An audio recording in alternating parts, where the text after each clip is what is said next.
ಕರ್ನಾಟಕ ರಾಜ್ಯ ಸರ್ಕಾರ ಯಾವ ರೀತಿ ಹಿಮಾಚಲ ಪ್ರದೇಶ ಮತ್ತು ಕೇರಳ ರಾಜ್ಯಗಳು ದಿವಾಳಿಯ ದಿಕ್ಕಿನಲ್ಲಿ ಹೋಗ್ತಾ ಇದೆ, ಅದೇ ರೀತಿ ಕರ್ನಾಟಕನೂ ಕೂಡ ದಿವಾಳಿಯತ್ತ ಹೆಜ್ಜೆ ಇಕ್ತಾ ಇದೆ. ಈ ಸರ್ಕಾರ ಮೊನ್ನೆ ಕುಮಾರಸ್ವಾಮಿಯವರು ಇದೊಂದು 60% ಸರ್ಕಾರ ಅಂತ ಹೇಳಿದ್ದಾರೆ. ನಾನು ಬೆಳಗ್ಗೆನೂ ಕುಮಾರಣ್ಣ ಹತ್ರ ಮಾತಾಡಿದ್ದೀನಿ. ಅಣ್ಣ, ಭಾಳ ಸ್ಲೋ ಆಗಿ ಹೇಳಿದ್ದೀರ, ನೀವು ನಿಧಾನವಾಗಿ ಗೊತ್ತಾಗಿದೆ.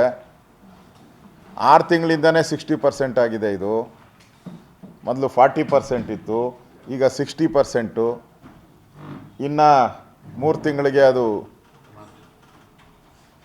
65%ಗೇನೋ ರೈಸ್ ಮಾಡಬೇಕು ಅಂತ ಮಂತ್ರಿಮಂಡಲದಲ್ಲೆಲ್ಲ ಚರ್ಚೆ ನಡೀತಾ ಇದೆಯಂತೆ ಅಂತ ನಾನು ಕುಮಾರಣ್ಣವ್ರಿಗೆ ಬೆಳಗ್ಗೆ ಫೋನ್ ಮಾಡಿ ಹೇಳಿದೆ.